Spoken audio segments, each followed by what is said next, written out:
अच्छा, ऐसा नहीं इकबाल साहब, ये अब मैं इस बहस में नहीं जाता कि आपने इमरान खान को क्यों उठाया, उसमें बहुत बहस कर चुके हैं। आज हमने बहस ये करनी है कि आप पाकिस्तान को टर्न अराउंड कर पाएंगे या नहीं कर पाएंगे।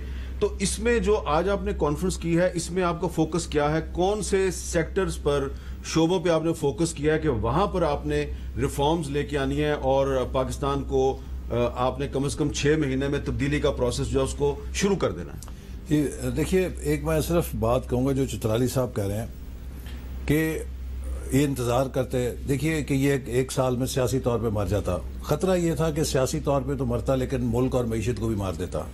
तो इसलिए शायद ये मोहलत नहीं थी हमारे पास।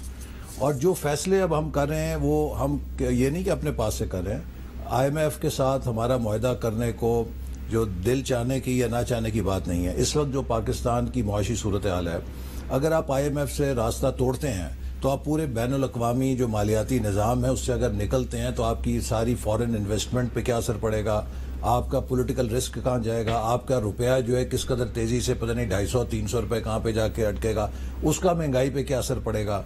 तो ये ऐसी बात नहीं है कि IMF के साथ जो हमारा मुआहदा है उसमें वो ये कहते हैं कि पिछली हुकूमत ने हमारे साथ एक मुआहदे पे दस्तखत किए थे। हमें ये नहीं पता शौकत तरीन कौन है, हफीज शेख कौन है, हमें ये पता है कि हुकूमत पाकिस्तान का मुआहदा है। तो अगर आपने हमसे फाइनेंसिंग लेनी है तो आप उस मुआहदे पे अमल करें। अगर उस मुआहदे पे अमल नहीं करना चाहते तो आप फाइनेंसिंग ना लें।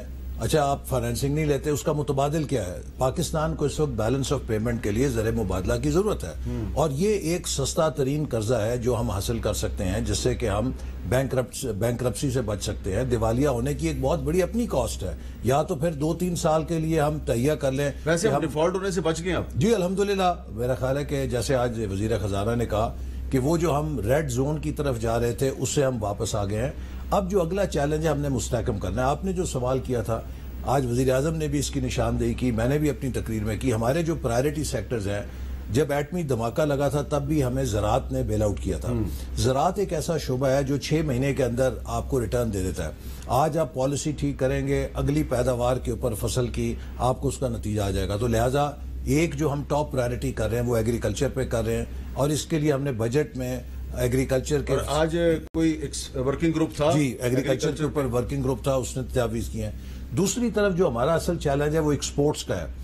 पाकिस्तान का जो 75 साल से डायलेमा है वो ये है कि जब भी हम ग्रोथ की तरफ जाते हैं, हम ज़र मुबादला को कंज्यूम करने की अपनी डिमांड बढ़ाते हैं, लेकिन ज़र मुबादला या डॉलर कमाने की कैपेसिटी एक्सपोर्ट्स के जरिए नहीं बढ़ा पाते। तो इससे फिर हम दबाव में आ जाते हैं। लिहाजा आज एक्सपोर्ट्स को हमने बहुत फोकस किया है कि किस तरीके से हम अपने मुल्क की एक्सपोर्ट बढ़ा सकते हैं। इसी तरह जो पाकिस्तान का एक बड़ा अपॉर्चुनिटी एरिया है वो इंफॉर्मेशन टेक्नोलॉजी है। हमारी नौजवान आबादी है, स्टार्टअप्स पैदा हो रहे हैं और हमने पिछले अपने दौर में 3G 4G के लाइसेंस जब किए थे उससे एक मुल्क में इकोसिस्टम डेवलप होना शुरू हुआ। लेकिन एहसन साहब, पुलिस रिफॉर्म्स का जो आपका कानून है पाकिस्तान में वो 1860 का चल रहा है। उसके ऊपर भी एक वर्किंग ग्रुप था कि जिसमें पुलिस की इस्लाहात, हमारे सिविल सर्विस साहब नजर आ रहे थे, वो भी वहां मौजूद थे। इन सारे हमने चीजों के ऊपर अपनी सिफारिशात और तजावीज़ बनाई हैं। लेकिन जो जैसे मैंने कहा कि हमारा असल अब ये है कि हम अगले 6 महीने में हर शोबे में ऐसे 2-3, देखिए मैं आपको मिसाल देता हूँ। पेट्रोलियम वालों ने कहा जी कि 2018 से हमारी पॉलिसी बनी पड़ी है।